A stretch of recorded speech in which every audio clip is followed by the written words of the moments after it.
Lockdown के दौरान corona योद्धा का खिताब पाने वाली मुरादाबाद पुलिस पर लगातार एक के बाद एक आरोप लगते जा रहा है। कुछ दिन पूर्व मुरादाबाद के थाना नागफनी क्षेत्र में एक दरोगा के ऊपर आरोप लगा था कि दोनों दो पक्षों के विवाद में एक पक्ष को थाने ले जाकर बुरी तरह मारपीट की। उसके बाद फिर एक बार प्रेस कॉन्फ्रेंस में मंत्री सुरेश खन्ना मौजूद थे। उनके बाद बीजेपी के ही वरिष्ठ कार्यकर्ताओं ने आरोप लगाया था कि मुरादाबाद की पुलिस जो है इंस्पेक्टर राज कर रही है। फिलहाल तीसरा आरोप 4 दिन के अंदर तीसरा आरोप मुरादाबाद के थाना सिविल लाइन के हिमगिरी कॉलोनी के चौकी से सामने आया है। सबसे पहले मैं इनका नाम जानना चाहूँगा। मेरे साथ पीड़ित हैं। क्या नाम है सर? सर्वेश, क्या घटना हुई? क्या आप प्रार्थना पत्र लेकर कहाँ गए थे? क्या कार्रवाई हुई? हमारी घटना ये हुई कि हमारा मकान गिरा दिया गया। फिर तुम्हारे कि हम जो है यहाँ पे आए कप्तान साहब के यहाँ।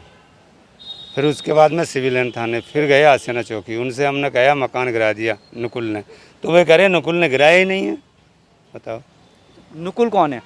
लाला ओम प्रकाश का दामाद। लाला ओम प्रकाश कौन है? हैं? लाला ओम प्रकाश ये लाजपत नगर वाले। अच्छा, क्या करते हो?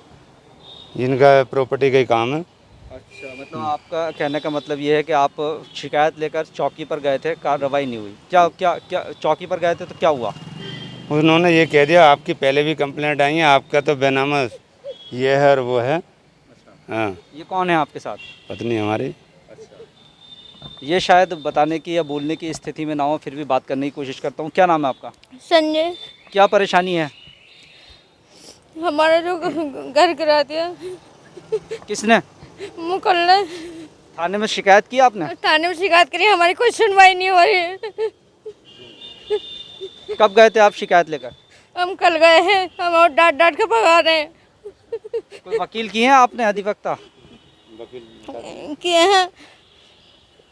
पीड़ित के अधिवक्ता वकील भी हमारे साथ, वैभव जी हमारे साथ हैं। पूरी संक्षेप में क्या बात है, क्या पूरी घटना है, वकील साहब से बात करते हैं। सर, क्या पूरा मामला है और किस तरह से क्या एप्लीकेशन दी गई है? वाजिद जी, मैं इसको पूरा विस्तृत बताना चाहता हूँ कि जब जब गरीब के साथ अन्याय होता है उस समय मैं जो है उनके लिए खड़ा रहता हूँ। अब ये बेचारे गरीब लोग हैं, इन्होंने अपना चीज़ जेवर कपड़ा सोना चांदी बेच के और इन्होंने बेनामा कराया उस ज़मीन का बेनामा कराने के बाद में कुछ भूमाफिया लोग इनसे कह रहे थे कि आप ये प्लॉट बेच दो, हमको भेज दो। इन्होंने कहा कि मैंने ये प्लॉट जो है अपने रहने के लिए बनाया है, मैं किसी को नहीं बेचूंगी। तो वो लोग क्योंकि पावरफुल हैं, पैसे वाले हैं, इसलिए इन्होंने जो है लॉकडाउन का फ़ायदा उठा के वो इनका पूरा का पूरा लिंटर गिरा दिया परसों। अब जब वो पूरा लिंटर गिर गया तो इन्होंने एक शिकायती प्रार्थना पत्र लिखा और ये पहले थाने में सूचना दीजिए, थाने में जाइए। तो हमने इनको थाने भेजा।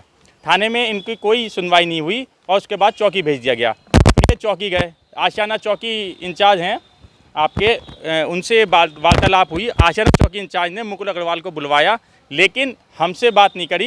मुकुल अग्रवाल से पता नहीं क्या बातचीत करके और वो चले गए। उसके बाद में हमने चौकी इंचार्ज से कहा कि साहब इनके खिलाफ जो उसने गिरा दिया और ये आरोप लगा रही हैं, ये वहाँ पे आई विटनेस हैं, आप उसके खिलाफ मुकदमा लिखिए।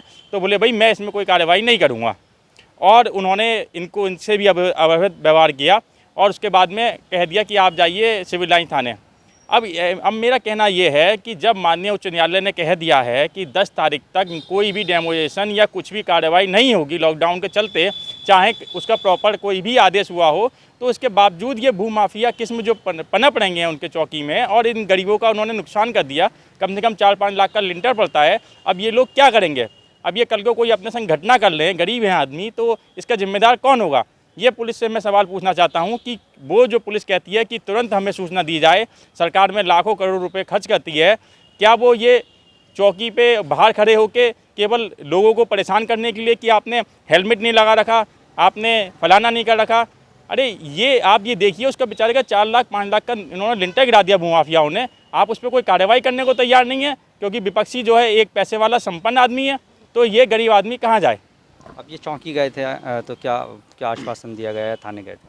देखिए, चौकी गए थे, थाने गए थे, कोई आश्वासन नहीं है, केवल टाले जा रहे हैं एक दूसरे पे कि अब इसकी जांच किसी दूसरे दरोगा से करवाएंगे और इसकी तीसरे से कराएंगे, लेकिन इनको न्याय कब मिलेगा?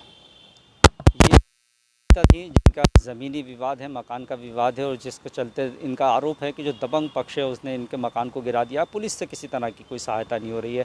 इनके जो वकील हैं, अधिवक्ता हैं, अधिवक्ता जो हैं उनके भी कई पुलिस के ऊपर संगीन आरोप हैं। फिलहाल ये जांच का विषय है कि किस तरह से ये आरोप लगा रहे हैं वो सच हैं या झूठ हैं। फिलहाल मुझे और मेरी टीम को दीजिए इजाज़त। आप देखते रहिए अमृत विचार।